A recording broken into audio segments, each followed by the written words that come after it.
ଜାଣିଛ? आज ଆମେ ତାକୁ ଗୀତ ମାଧ୍ୟମରେ ପଢିବା ହେଲା, ମନେ ରଖିବା ହେଲା। ସମସ୍ତେ ତ ଜାଣିନ ତ ତାକୁ ଆମେ ଗୀତ ମାଧ୍ୟମରେ ମନେ ରଖିବା। ସପ୍ତାହକ 7 ଦିନର ନା ହେଲା। ଯାହା ଗୀତ ବୋଲିବି ମୋ ସହିତ ମିଶିକି ବୋଲିବ ହେଲା। ରେଡି? ହଉ ବୋଲିବା ହେଲା। ସପ୍ତାହକ 7 ଦିନ, ସପ୍ତାହକ 7 ଦିନ, ଯାହା ପରେ ଯିଏ, ଯାହା ପରେ ଯିଏ, ଯିଏ ତାକୁ କହିପାରିବ ହେଲା।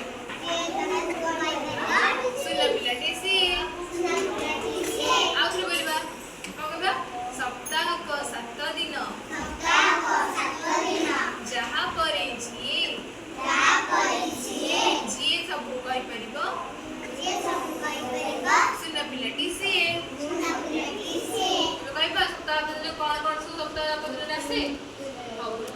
ଛୁଟି ଦିନ ରବିବାର, ଛୁଟି ଦିନ ରବିବାର, ତାପରେ ଆସେ ସୋମ, ଛୁଟି ଦିନ ରବିବାର, ତାପରେ ଆସେ ସୋମ, ମଙ୍ଗଳ ବୁଧ ଗୁରୁ ଶୁକ୍ର, ମଙ୍ଗଳ ବୁଧ ଗୁରୁ ଶୁକ୍ର, ଶନିତା ସତେ ଆସେ। କଣ ହେଲା? ମଙ୍ଗଳ ବୁଧ ଗୁରୁ ଶୁକ୍ର, ମଙ୍ଗଳ ବୁଧ ଗୁରୁ ଶୁକ୍ର, ଶନିତା ସତେ ଆସେ। ମନେ ରଖ ପିଲେ, ମନେ ରଖ ପିଲେ, ସପ୍ତାହକ 7 ଦିନ, ଯାହା ପରେ ଯିଏ, ଯିଏ ତାକୁ କହିପାରିବ, ପିଲାଟି ସିଏ। ଭଲସେ ପଢିବା ହେଲା। ପ୍ରଥମେ କିଏ ଆସେ? ଛୁଟି ଦିନ କୋଉ ବାର ଥାଏ?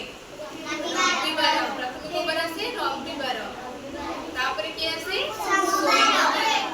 ତାପରେ ମଙ୍ଗଳବାର, ବୁଧବାର।